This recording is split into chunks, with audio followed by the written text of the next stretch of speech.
Man, there's so many stories out there that the world wants us to believe about us, and they're called false narratives. But there is a narrative that has been created that is far more greater, that is so much more true than any other narrative that can be created. And that is the narrative that has been created by our Lord and Savior. I want you to take this moment, take this opportunity to gather everyone together, get your friends, get your family, call someone, let them know that we're going to hear a word from the Lord. That word was preached by our pastor, Bishop Claude Richard Alexander Jr., and the message is entitled, We Overcome False Narratives. Take a moment now to hear what the Lord has to say as we go to the word together.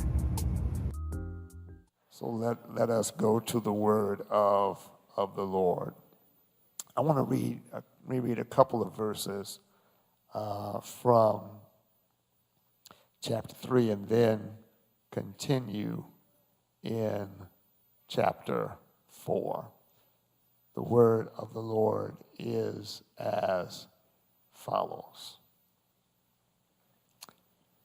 When Haman saw that Mordecai would not kneel down or pay him honor, he was enraged. Yet having learned who Mordecai's people were, he scorned the idea of killing only Mordecai. Instead, Haman looked for a way to destroy all Mordecai's people, the Jews throughout the whole kingdom of Xerxes. The 12th year of King Xerxes, in the first month, the month of Nisan, the pur, that is, the lot, was cast in the presence of Haman to select a day and month. And the lot fell on the 12th month, the month of Adar. Then Haman said to King Xerxes, There is a certain people dispersed among the peoples in all the provinces of your kingdom who keep themselves separate. Their customs are different from those of all other people, and they do not obey the king's laws. It is not in the king's best interest to tolerate them. If it pleases the king, let a decree be issued to destroy them, and I will give 10,000 talents of silver to the king's administrators for the royal treasury. So the king took his signet ring from his finger and gave it to Haman, son of Hammedatha, the Agagite, the enemy of the Jews. Keep the money, the king said to Haman, and do with the people as you please. Going down further, dispatches were sent by couriers to all the king's provinces with the order to destroy, kill, and annihilate all the Jews, young and old, women and children, on a single day, the 13th day of the 12th month, the month of Adar, and to plunder their goods.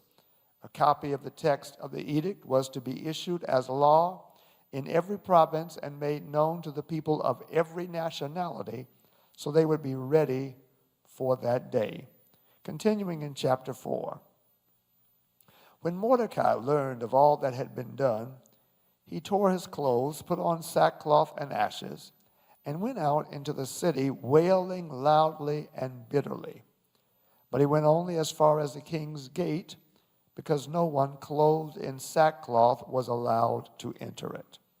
In every province to which the edict and order of the king came, there was great mourning among the Jews, with fasting, weeping, and wailing. Many lay in sackcloth and ashes. When Esther's eunuchs and female attendants came and told her about Mordecai, she was in great distress. She sent clothes for him to put on instead of his sackcloth, but he would not accept them. Then Esther summoned Hathach, one of the king's eunuchs assigned to attend her, and ordered him to find out what was troubling Mordecai and why. So Hathach went out to Mordecai in the open square of the city in front of the king's gate. Mordecai told him everything that had happened to him, including the exact amount of money Haman had promised to pay into the royal treasury for the destruction of the Jews. He also gave him a copy of the text of the edict for their annihilation, which had been published in Susa, to show to Esther and explain it to her and he told him to instruct her to go into the king's presence to beg for mercy and plead with him for her people. Hathach went back and reported to Esther what Mordecai had said. Then she instructed him to say to Mordecai, all the king's officials and the people of the royal provinces know that for any man or woman who approaches in the king in the inner court without being summoned, the king has but one law, that they be put to death unless the king extends the gold scepter to them and spares their lives. But 30 days have passed since I was called to go to the king. When Esther's words were reported to Mordecai, he sent back this answer. Do not think that because you are in the king's house, you alone of all the Jews will escape. For if you remain silent at this time, relief and deliverance for the Jews will arise from another place, but you and your father's family will perish. And who knows but that you have come to your royal position for such a time as this. Then Esther sent this reply to Mordecai, go gather together all the Jews who are in Susa and fast for me. Do not eat or drink for 3 days, night or day. I and my attendants will fast as you do. When this is done, I will go to the king, even though it is against the law. And if I perish, I perish. So Mordecai went away and carried out all Esther's instructions. Thus far, the word of the Lord. You may be seated.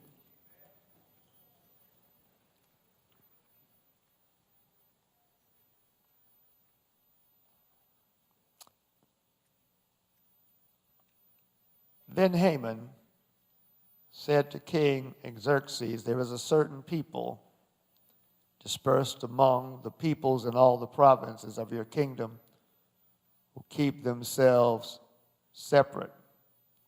The customs are different from those of all other people. They do not obey the king's laws. It is not in the king's best interest to tolerate them. If it pleases the king, let a decree be issued to destroy them, and I will give 10,000 talents of silver to the king's administrators. So the king took his signet ring from his finger and gave it to Haman, son of Hammedatha the Agagite, the enemy of the Jews. Keep the money, the king said to Haman, and do with the people as you pleased. When Esther's words were reported to Mordecai, he sent back this answer. Do not think that because you are in the king's house, you alone of all the Jews will escape. For if you remain silent at this time, relief and deliverance for the Jews will arise from another place, but you and your father's family will perish. And who knows but that you have come to your royal position for such a time as this. Then Esther sent this reply to Mordecai, go gather together all the Jews who are in Susa and fast for me. Do not eat or drink for 3 days, night or day. I and my attendants will fast as you do. When this is done, I will go to the king, even though it is against the law. And if I perish, I perish. So Mordecai went away and carried out all of Esther's instructions. I want to preach today from the subject, we overcome false narratives. We overcome false narratives.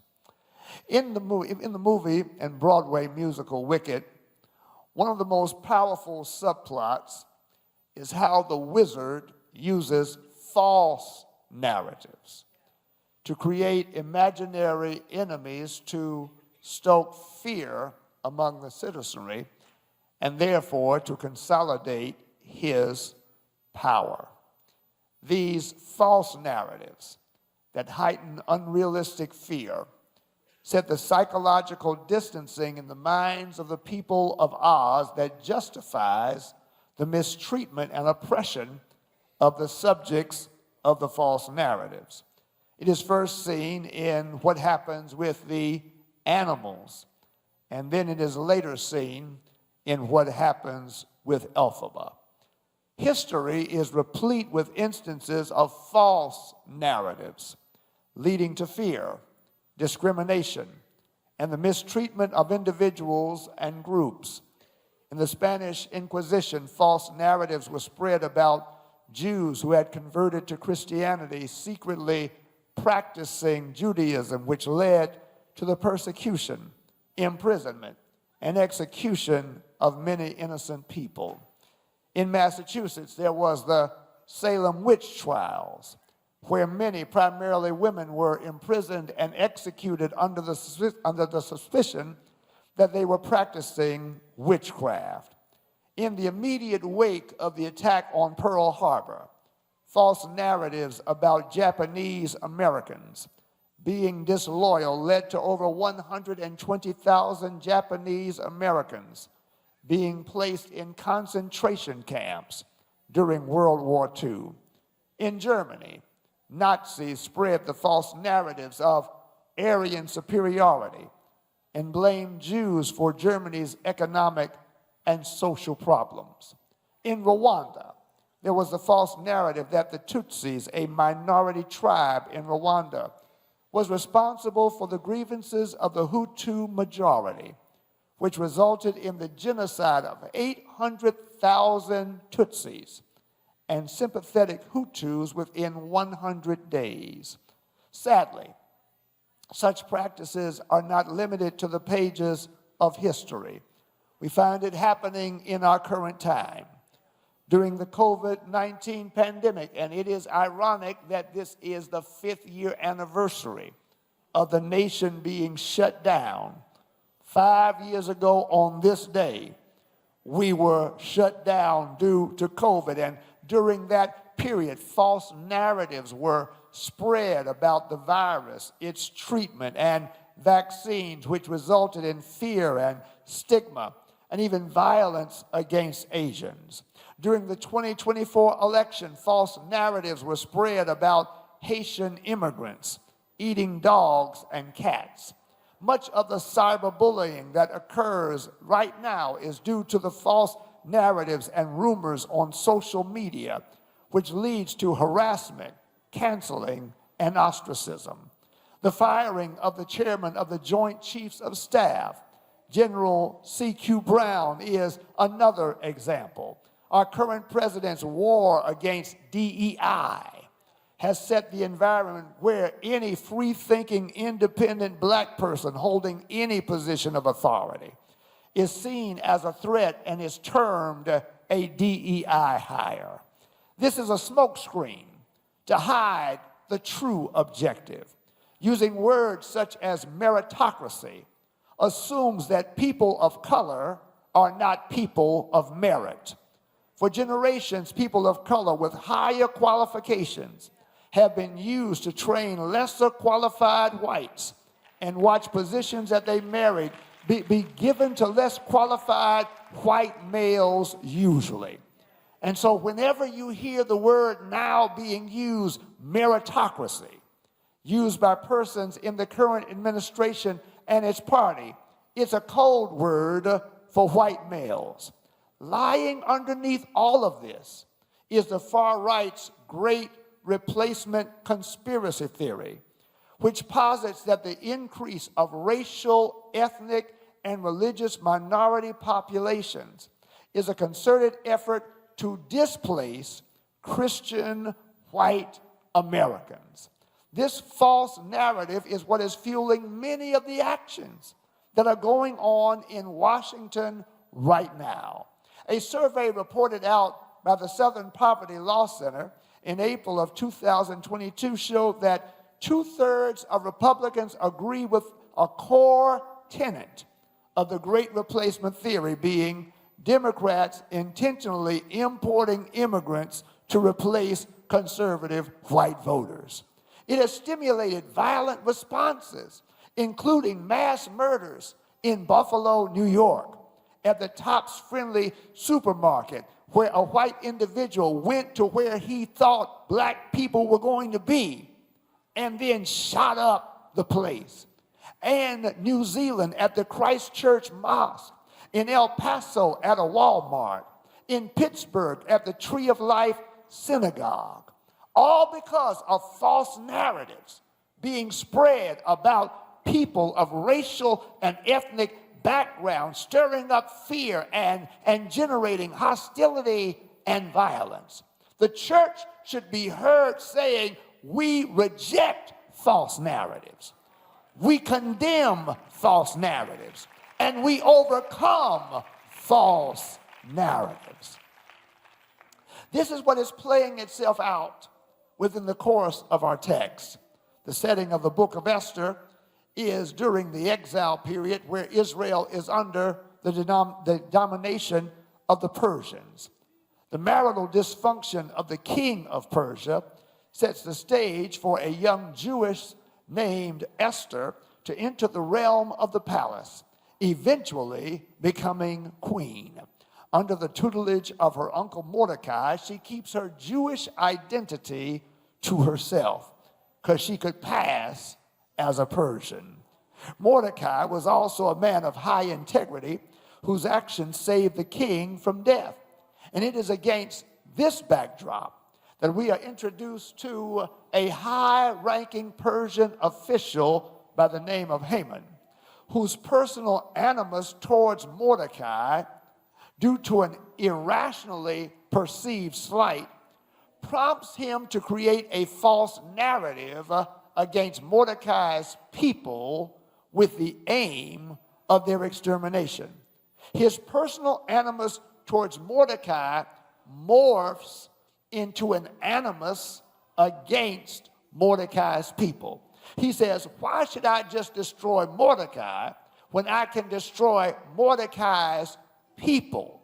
And so he creates a narrative about Mordecai's people. He goes to King Xerxes saying, there is a certain people scattered abroad and dispersed among the peoples in all the provinces of your kingdoms.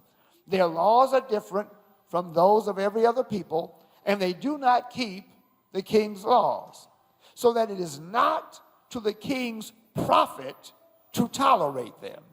If it please the king, let it be decreed that they be destroyed. Not discerning Haman's true motivation and intention, and looking at the offer of $10,000 to be able to take them out, the king commands his scribes to prepare an edict, an executive order for the destruction of all Jews within his realm.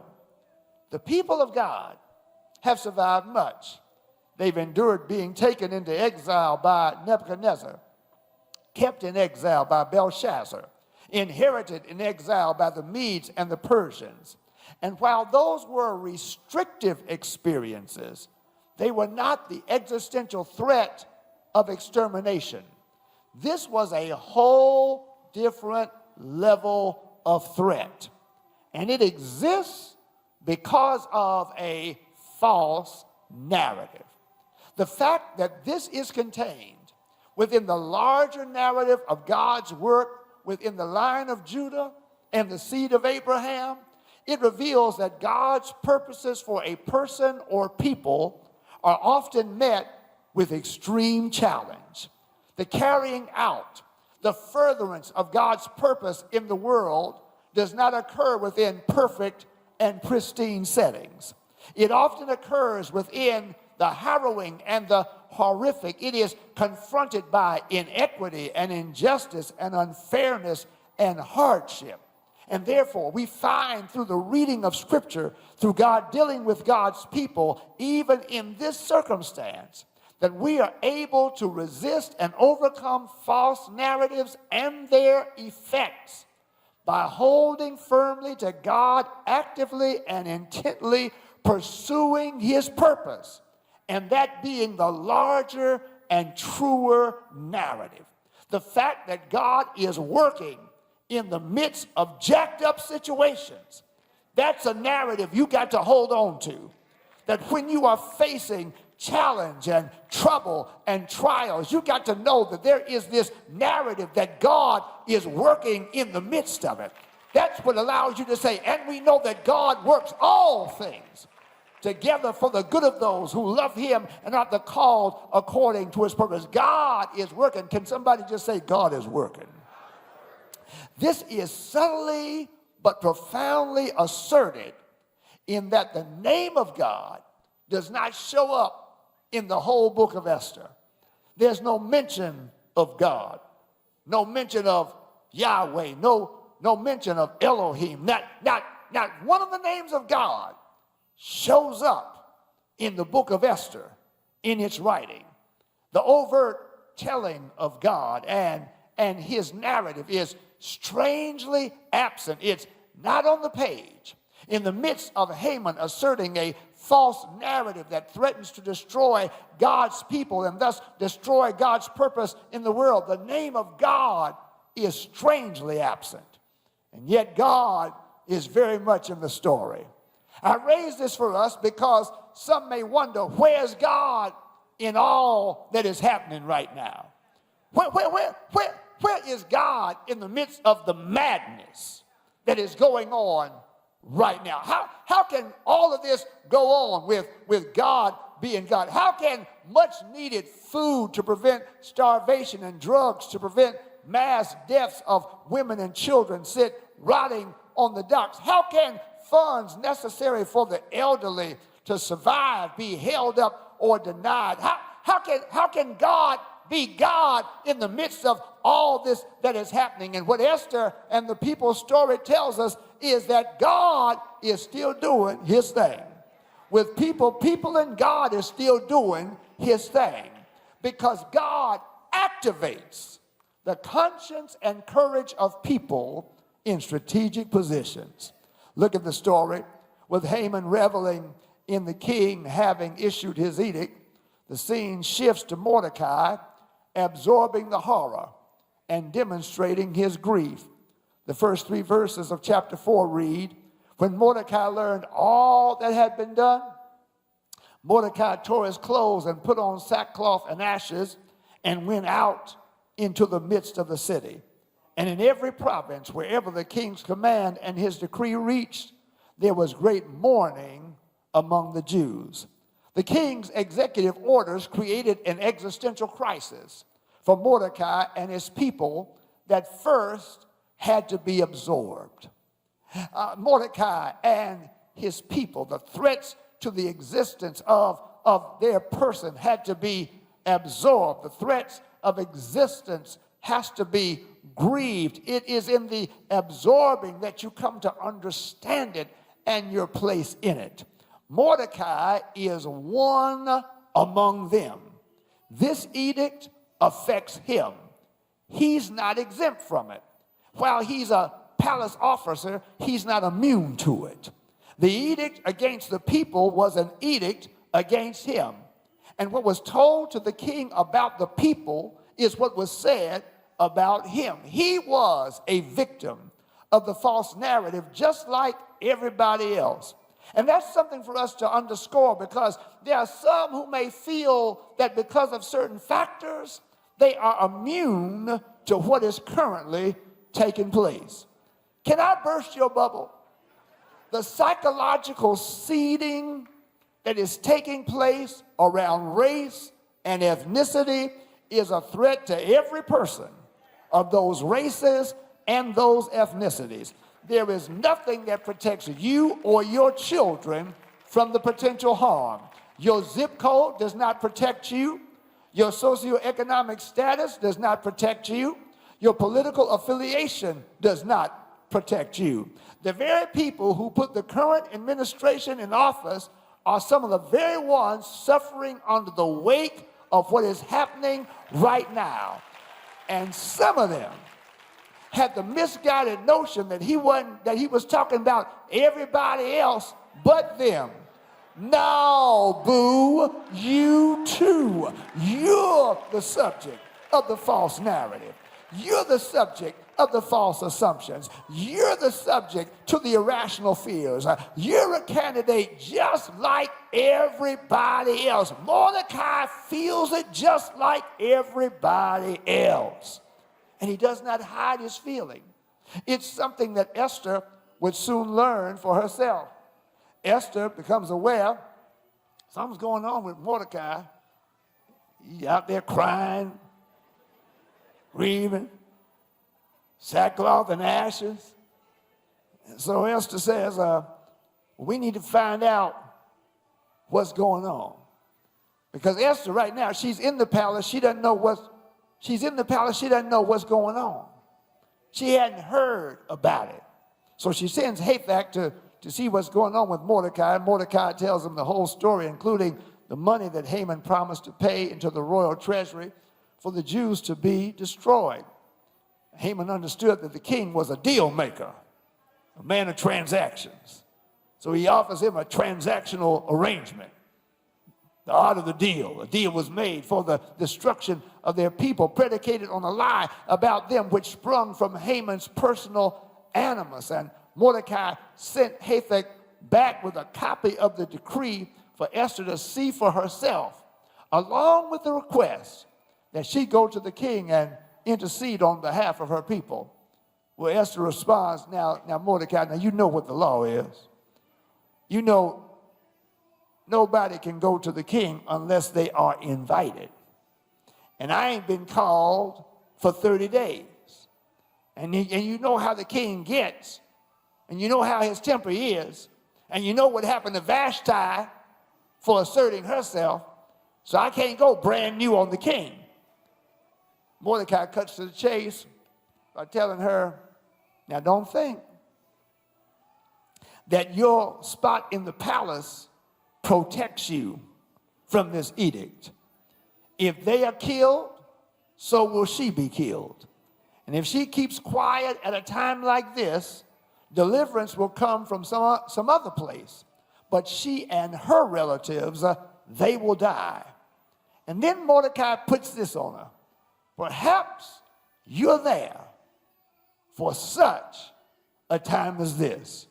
Maybe this explains how you, being the least likely candidate, would get the position. Maybe this explains how you got the favor of Hegai, who knew the king best and hooked you up with the best treatments. Maybe this explains why the usual palace intrigue has not fazed you. Please know, somebody, wherever you are is far more than for you being where you are. You are not just there to be there. You are there for a purpose beyond your arrival and your attainment. There is a God purpose that is redemptive in nature. And sometimes the redemptive purpose that God has for you being where you are emerges in a time of conflict. It emerges in a time of trial. It emerges in a time that may require sacrifice. You are there for such a time as that. Mordecai seeks to quicken Esther's conscience and call for courage. He challenges her to discern the meaning of the moment and her place within it. He seeks to elicit the recognition that any future moments that she has may rest on what she does with this moment right now. There may not be any future moments if she fails to rise to the occasion in this moment. Participation in God's larger and truer narrative, especially in the face of false narratives, requires the activation of conscience and courage. It's recognizing the personal place and stake that each of us has.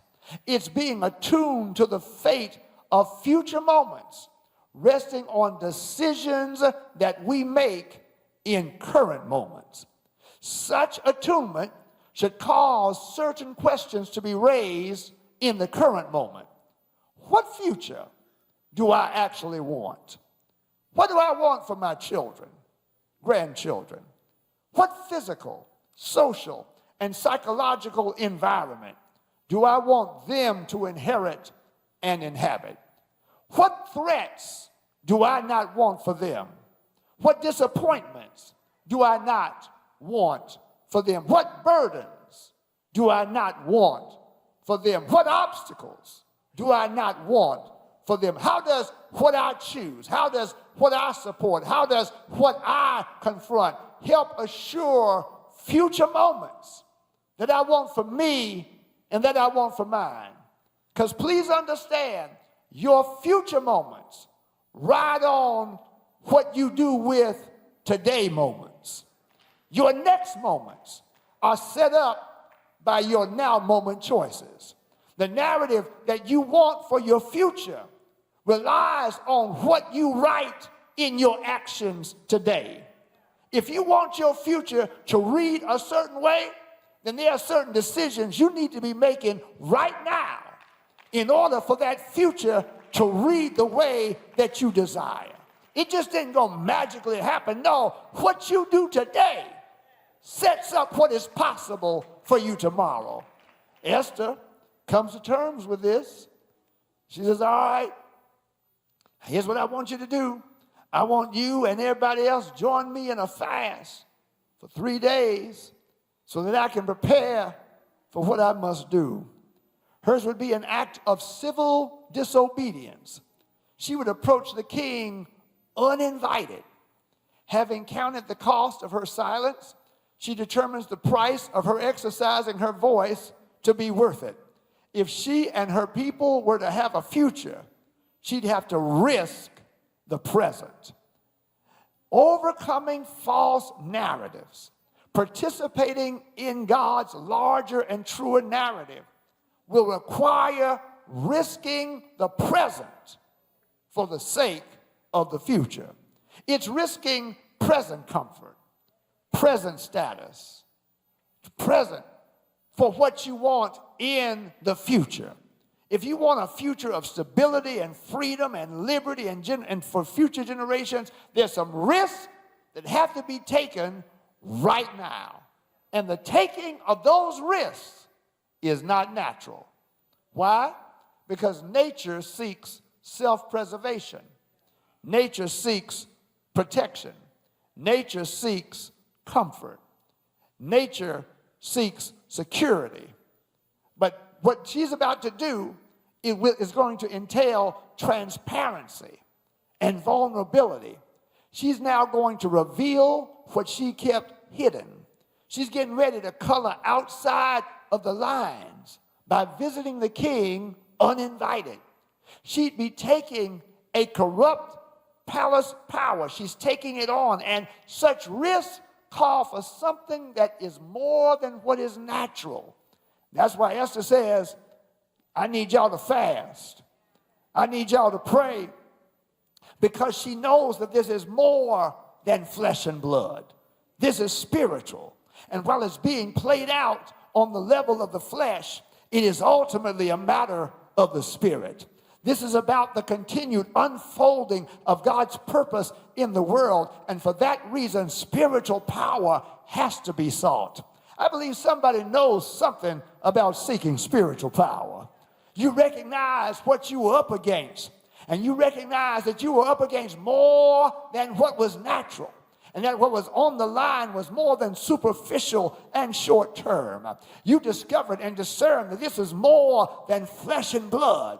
And there's something more going on than underneath the surface. There's more on the line. There's more that's at stake. And for what was on the line and for what was at stake, you needed more than what your flesh and blood could bring. You needed some real power.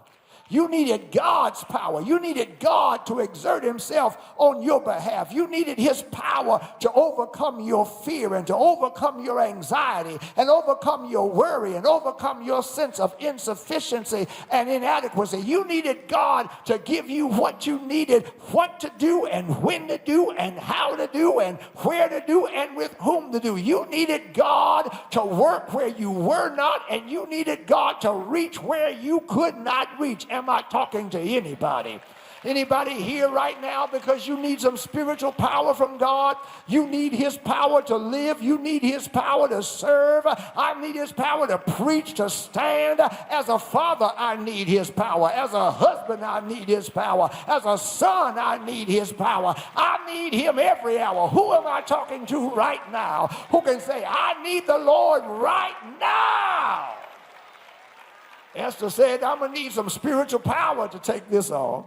And I need to help somebody understand, if you think you're going to survive what we are undergoing right now simply because you got a degree and you got an office, let me tell you something, the devil has you fooled. We're wrestling not against flesh and blood, but against principalities and powers, the rulers of the darkness of this world, spiritual wickedness in high places. You need more than your office. You need more than your business card. You need some real power.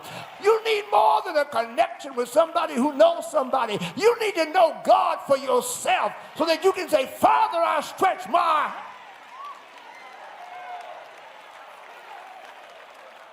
real power. Real power. Esther says, I'm going to need some real power. And with the end of chapter 4, question is raised. Is Haman's false narratives going to succeed? Will the people of God be taken out by a false narrative? Chapters 5 and 10 give us the answer. And here it is. When it is God's narrative on the line, then it's on the God who wrote the narrative to work to fulfill the narrative. When it's God's narrative that's on the line, then it's on God who wrote the narrative to work to fulfill the narrative. With Haman seeking to destroy God's people through a false narrative, God's got to work to fulfill the narrative that God has written. Because this isn't simply an act against Mordecai, Esther, and the people. This is an act against God and what God had purposed for his people and for the world through his people. Though God's name is not mentioned, this is contained in the unfolding narrative that begins in Genesis and will conclude in Revelation. God works to fulfill what God proposes and plans.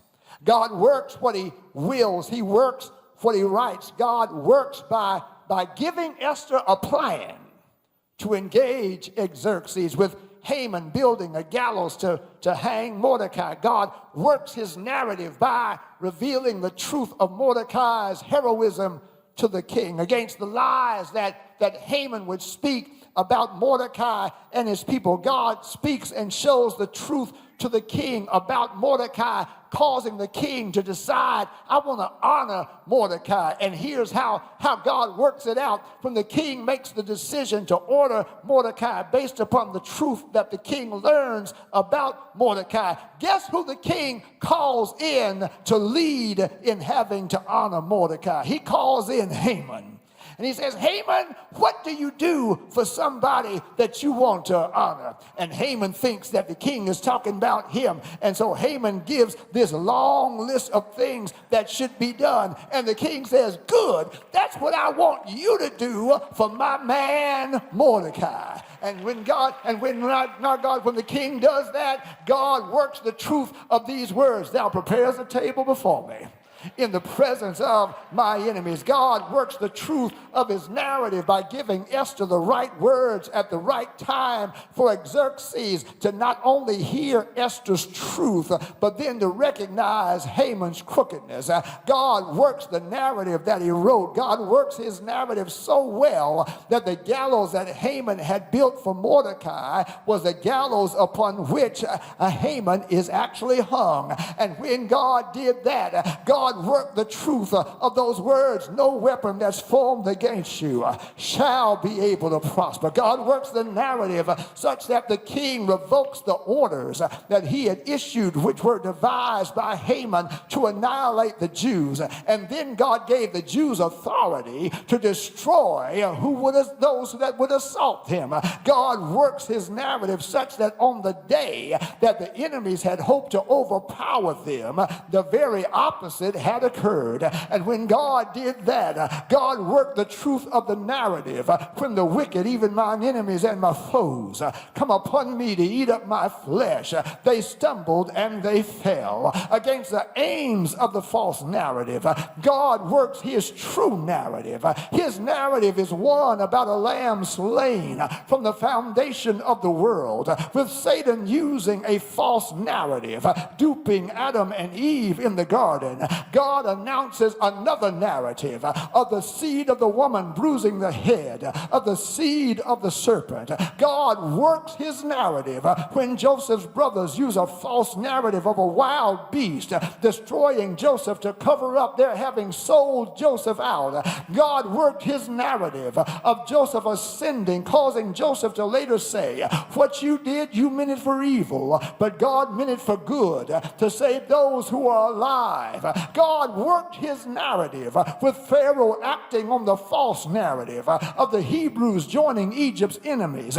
God worked his narrative of making them into a great nation and leading them out with their heads held high. God works his narrative because from the seed of the woman has to come the one who's going to bruise the head of the seed of the serpent, and therefore his people have to survive. They have to survive through Egyptian bondage, Assyrian and Babylonian captivity, Persian, Greek, and Roman domination. God worked his narrative so that Jesus, born against a false narrative concerning his birth, God worked his narrative that a virgin would conceive and bear a child against the mendacity of a small-minded king named Herod, sending Mary and Joseph and Jesus into Egypt as refugees.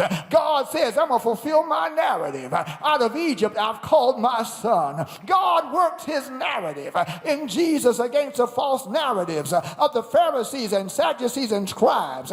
He worked his narrative, overcoming the bloodlust of a manipulated mob that cried, crucify him. God worked his narrative such that the cross on which they hanged Jesus, designed to be the emblem of suffering and shame, that became the place where mercy was great and grace was free. God worked that narrative such that the place where Jesus was lifted up would be the place where God would draw all people unto himself. God worked his narrative so that the cross where darkness fell between the 6th and the 9th hour would be the very place where you would say, at the cross, where I first saw the light and the burdens of my heart rolled away. God worked his narrative so that Friday that was meant to be bad would become Friday that we call good. For there the narrative is, he was wounded for my transgressions, he was bruised for my iniquity, the chastisement of my peace was upon him, and with his stripes I am healed. God worked his narrative so that love would conquer hate, and truth would conquer falsehood, and light would conquer darkness, and life would conquer death. Because you do know that God's narrative is that Jesus died on Friday, they buried him Friday, he stayed there Friday night, he stayed there all day Saturday. The narrative says he stayed there all night Saturday, but early Sunday morning God raised Jesus from the dead with all power in his hand. And here it is, for 1992 years that narrative has been true. It's overcome kings and kingdoms, it's overcome emperors and empires, it's overcome dictators and authoritarians. I don't know about you, but I'm thankful that I got that narrative for myself. I'm thankful that one day I accepted Jesus as my Lord and Savior, and I entered into the narrative of salvation. I'm included in his narrative. No false narrative that's imposed upon me can stop God's true narrative concerning me. Am I talking to anybody in here? Is there anybody happy about the truth of his narrative? Can anybody say, I'm saved by his truth, I'm redeemed by his truth, I'm secured by his truth, I'm comforted by his truth, I'm in that narrative? Here it is, blessed assurance, Jesus is mine. Oh, what a foretaste of glory divine. I'm an heir of salvation, I'm purchased of God, I'm born of his spirit, I'm washed washed in his blood. This is my story. This is my song. I'm praising my Savior all the day long. Is there anybody here who can say he overcame the false narratives in my life? Who I wouldn't be, what I never accomplish, what I never get, where I never go. Is there anybody here who can say he overcame every false narrative that anybody put on you? And he said, let me talk to you about the real narrative that you are. You are the apple of my eye. You are greater. Greater is he that is in you than he that's in the world. Let me give you the true narrative. My God, you are a royal priesthood, a holy nation, a chosen generation. You are the light of the world. You are the salt of the earth. You are more than a conqueror. Anybody grabbing a hold of the true narrative? I'm blessed. I'm highly favored of God. I'm loved by the Lord. The Lord has a plan for my life. It does not yet appear what I shall be, but I know that when he shall appear, I shall be like him, for I'll see him just as he is. Thank God that I'm included in that narrative that makes its way all the way to the book of the Revelation, when it tells me that he's coming back for me, and I'm going to be with him, and there will be no more crying, no more dying, no more sickness,